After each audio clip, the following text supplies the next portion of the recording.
It's time for Clash of Clans, and after some OP performances in the play-ins, there are some obvious honourable mentions. And congratulations to Alternate Attacks Tribe Gaming and, of course, MCES for qualifying for the Challenge Series. But Ladder 2 has begun, so let's check out the leaderboard, D-Man. Yes, obviously with those guys out the way, it will open the way. Badzinga, a team that just missed out, currently at the top of the table in terms of ELO rankings, has just missed out.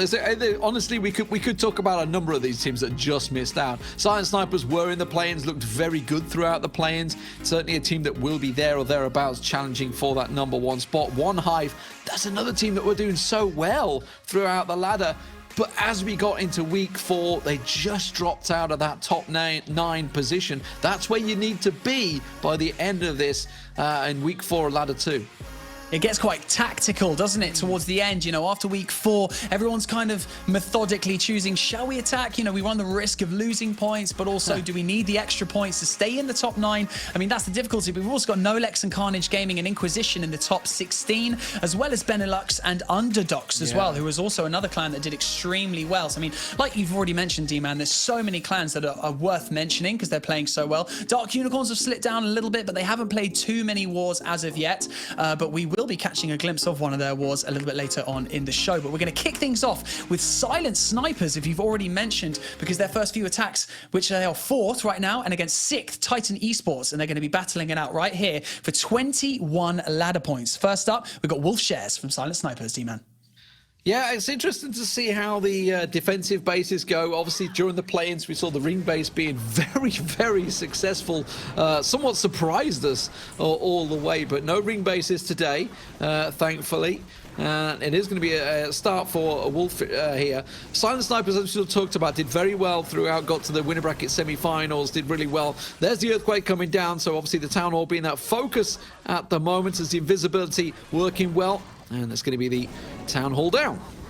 So this is a Sui Lalo. So basically the initial push will be to just make sure that we get down the Town Hall and any surrounding defensive structures. And then from this left-hand side of your screen, as you can see right now at 7 o'clock, he's going to start dumping down the heroes to ensure that he gets as much value. Basically what we're looking for is that scatter shot that's just started shooting on the King. And then we've also got that Eagle up top on this left-hand side at 9 o'clock. Those are the 2 main structures that Wolf Shares is looking to try and get down before the push with the Lalo, because they could absolutely decimate a Lalo attack and just destroy balloons. I mean, you got the splash damage from both of them, and look, they're already taken care of, so now he can breathe a sigh of relief so that later on. But look, the King is still up. The King, I don't know if he even expected the King to still be up and continue his push around the outer edge, so that's great value for him. The Queen is stuck on a wall right now to push through into the core, but once she goes in, she'll have the Royal Champ to go up against. Yeah, and now obviously with the heroes doing the lion's share of their work, the Queen's stuck on the wall right now, so obviously no jump spells available for her, so she's just going to walk away through. But the King doing some serious work will finally go down to the Expo, will finally be dealt with. So here's the lion's share of the attack. The Lalo coming in with the Grand Warden to come in behind it, try and make out there. So immediately Lava Hound straight into that air defense, will manage to try and get the work down, and instantly comes in the freeze spell to try and look in. Stone Slammer coming down as well, that just got switched out, so in comes the balloons behind that to try and see if they can sweep out through the rest of his base. Perfect use of switching out, adapting on the fly, switching from the Blimp to the Stone Slammer, wants to get that extra damage dealt as well, and also great timing on the Grand Warden's Eternal Tome. Manages to ping it just as the Stone Slammer starts taking a little bit too much damage, so gets a lot more value out of it as well, maximizing value from each and every one of his trap in the middle troop space as well. The trap in the middle, tornado as well going off, but it's so many balloons to just overpower right now. Look, stuck in another tornado trap and a black bomb right in the middle. Might take out a fair few of the balloons. There we go, but still enough of them up for cleanup. However, look to the south of your screen. At about 6 o'clock, he's got about 25 seconds left, and there is a gold storage. And the minions currently stuck on the enemy King. It's the King, the enemy King, that just delays them. And you can see the balloons. Yeah, they're going to clear out the north side. That's great. But there's just not much time left, and they have to traverse this entire map. You can see they're all coming now. So the King's about to go down. Everybody turns. Okay, back on towards his storage. Try and get it down. No, time runs out. 99% time fail. You hate to see it, but the Silent Snipers are going to be regretting that one. Oh, F's in the chat, everyone. That is just so unfortunate. You hate to see the time fail, but we move on. We go into Rikirez from Silent Snipers, needs a triple to secure the win against Titan Esports. Drops down the Super Wizard Blimp right in between these two multi-target Infernos to ensure that he gets both of them down using the chain value from the Super Wizards to ensure that if you look down on the bottom of your screen, you can see he has 37 Hog Riders. And what do Hogs hate? Multi-target Infernos. They just cook up those Hogs. So now all he's got to deal with in terms of Inferno Towers, he's got the single on the left-hand side of your screen. Yeah, and that's where he's going to try and focus now. Over at 3 o'clock, the World Champion down. Got himself the Baby Dragon, the lassies with him. You can see the Expos and the Cannons doing some serious work there. Lava Hound will just hold up that champion for as long as possible. Also, there's a unit in the north side. Can't quite see what it is, but I can see the Cannons and the Expos going wild on that. So I'm going to assume it's another hero that's maybe up in the north side, judging by the speed and time that's been up there. Freeze Bell comes in just to buy time for the Royal Champion to hop on through as we see the Queen Walk now start. It was actually an ice golem, a tactical ice golem that went in and then went down and froze all of those defensive structures to allow the Royal Champion to come in. But use of 2 invisibility spells, not sure if that was really needed, but to ensure the scatter shot gets down, it's good to commit, I mean, as many spells as you can, because the scatter shot would absolutely make mincemeat of the Hogs as well. So Queen Walk Unicorn working out well, and you were talking about the Hogs. Here we go. So from the north, you can see just basically taking out that entire north corridor, which is just built up perfectly now for this south corridor attack. That's where the Hogs want to be coming through, just using a couple here just to clear out a couple of those defensive buildings, and there we go. The lion's share of the attack coming down from 9 o'clock. The Hogs hopping on over, the Grand Warden to follow through. Grand Warden's going to have to wait to pop the Eternal Tome at the perfect spot, because a few bombs, a giant bomb or even a bomb tower can absolutely decimate a Hog armies. There he goes. He pops the Eternal Tome. As it approaches the bomb tower, absorbs the blast from the bomb tower as well, uses a free spell at the back end to basically try and get out the defensive troops, and the scatter shot before it manages to throw a missile manages to get it down, and the Hogs are just going to decimate the remainder of this base. What an OP attack from Rikirez to secure the final triple. What an incredible performance from him. And look, the Queen is still nice and healthy, and the Grand Warden, maximum health. Yeah, managed to break through that wall as well, just to add insult to injury. The Queen just walking around, soaking it up. All the Hogs running riot, and that was how Silent Snipers did get the 3-star for the victory there. So big win from them. Silent Snipers basically leading off where they left off in ladder 1. Certainly did put up a great performance in the playoffs, but overall, they didn't make it through. I certainly expect to see them there once again in the play-ins.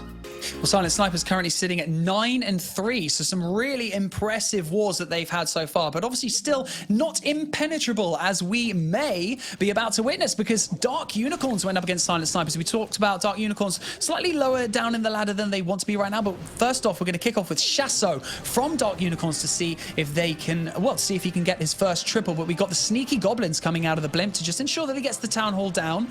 But 3 ice golems coming out of the CC, not something you typically see, D-Man, right? No, absolutely. And this Queen's going to get held up by them completely, because they're all just going to surround her and freeze her non-stop there, which was definitely going to slow things down. Obviously, we've already seen 99% time fails, which is definitely going to be playing on the mind, possibly, of Chasso there, just trying to bide out his time. As you can see, the freezer's finally finished off, the golems cleared out, and that's going to set the Queen back on her way. I completely agree with you there, because time is a factor when you are using Super Witches. Now, unfortunately, Chasso this time didn't decide to do the bank special, you know, the Super Witch Modern Walk, the Super Triple W, as I'm still trying to coin. I'm just hammering it home a little Juno bit. even mentioned it to me. He's like, I heard Banks trying to get himself his own names out there. That's right. So, but yeah. As we push through, we get the Super Witches spawning out the big boys. Now, one thing that is crucial for Super Witches, rage spells and jump spells, because that's the only way you're going to get them through the base fast enough to ensure that you don't time fail. So what does he have right here? Rage to get them into that first compartment, a jump into the central compartment as well, and the big boys should be able to do some damage. He needs to pop the Eternal Tome, because it's just carnage right now in the middle. There he goes. He pops it right there to give him 8 seconds of leeway while they tear apart the center of this compartment. I mean, the scatter, the expos, the multi-inferno, everything is on them in that central compartment. It is absolutely carnage, but as you say, it does work out for him. Gets the rage down there.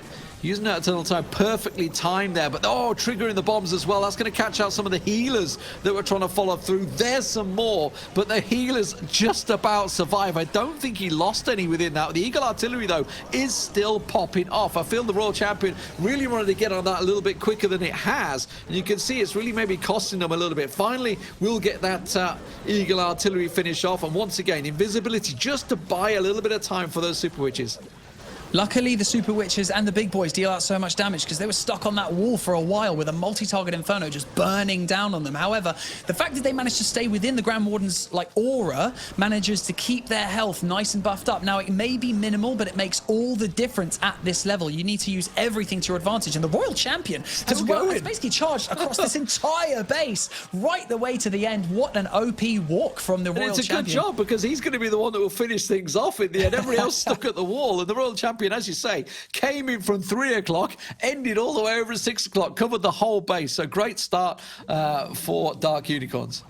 An extremely strong attack there. First triple on the board for Shasso against Silent Snipers. But now we've got the Ice Lava Hound, the Ice Hound, along with the Blimp. So we got this, I'm going to guess this is a Blizzard, a Super Wizard inside the Blimp, so you can drop down the invisibility spell. There we go, and the Rage spell. Try and get as much value, because it's quite an open compartment with a lot of defensive structures inside. So hopefully he'll get a lot of value from these Wizards as they just burn their way through the Town Hall and the defensive structures inside this base. Yeah, we'll get the Town Hall down to worked out. Invisibility runs out, and obviously the inevitable happens. The Expos and Cannon will finish off those Wizards. So that's the main focus. Now, where does he go from here? Just a single balloon to try and trigger some traps out, and now you can see the lion's share of the balloons looking straight towards that Inferno.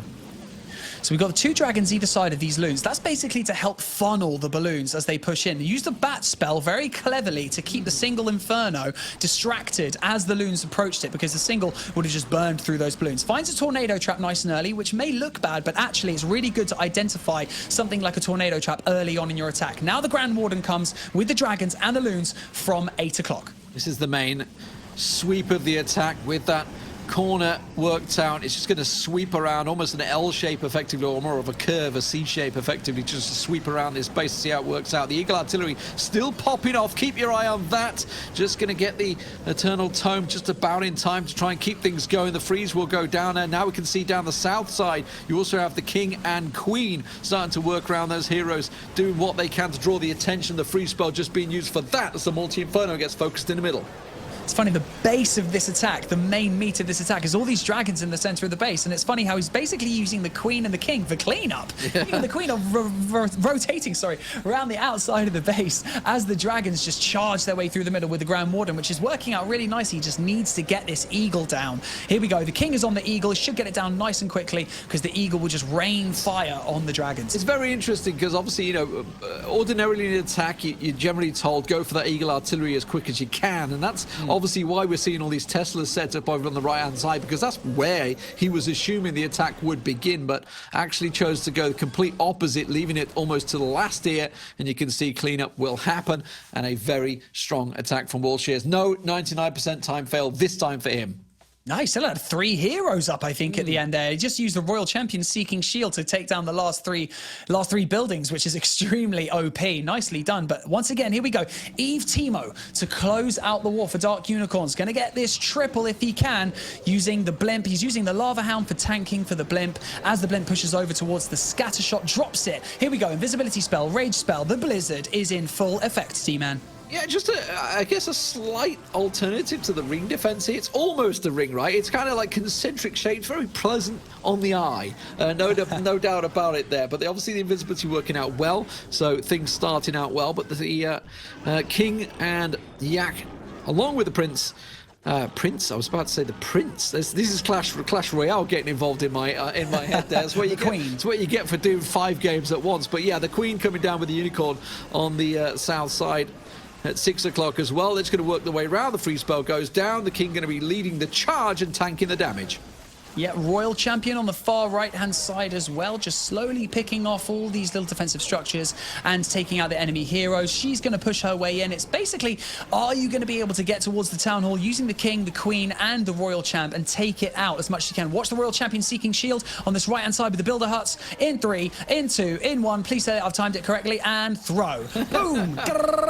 Straight down that right-hand side. Perfectly placed. And now they can focus on the Town Hall in the middle. D-Man, are you laughing at me? You actually did the sound effect. You were talking about you were going to do it. I won't do it live. It's all right. I won't do it. But you did it. You did it. Eagle Artillery focusing on. That's why we just saw the invisibility coming through there. You can see the Eagle Artillery popping off. That's actually going to switch. It was on the Queen briefly and then switched across, got that invisibility down. Now we see the Grand Warden coming through with the balloons over on the 7 o'clock as they try and work out. That's not 7 o'clock. It's more like 8 o'clock, I would say. My clock faces is wrong. I can't even get me northeast, southwest. So now I start clock faces. I'm in trouble. But look at this. You can see just how well timed this attack will be. The Eternal Tome being popped now, just as the Eagle drops onto those loons. He pops the Eternal Tome just in time to make sure that they stay up. Look at all those bombs! Shove their way through. Great absorbing those bombs right when he popped the Eternal Tome. Gives him enough time to absorb them so that he doesn't have to deal with them at the back end because the loons would have just absolutely been shot to pieces. But Scatter is still up, just manages to get out of range. Scatter got one shot off. Bombs are out of range. He's got enough. Yeah, so again, the tornado pulls him just out of range and the bombs will take down the loons in the end there. But as you say, you know, enough damage has been done at this stage, so it's not the end of the world. He's still got plenty of loons up there. So as you can see, 25 seconds, plenty of time for base cleanup. The minions in the north side are doing their job. The loons are actually just backing away and the warden can just sweep on through. And it does leave the clan castle as really the final structure left in this base. And it shouldn't be too much of a problem. The loons and the warden will just come over and finish the job. Great performance from Dark Unicorns. You know, they struggled in the play-ins. It didn't work out as well as they'd like, I think it's safe to say, obviously losing out in that first game. So it's great to see them bouncing straight back here, especially against the Silent Snipers, a team that did very well throughout the play-ins.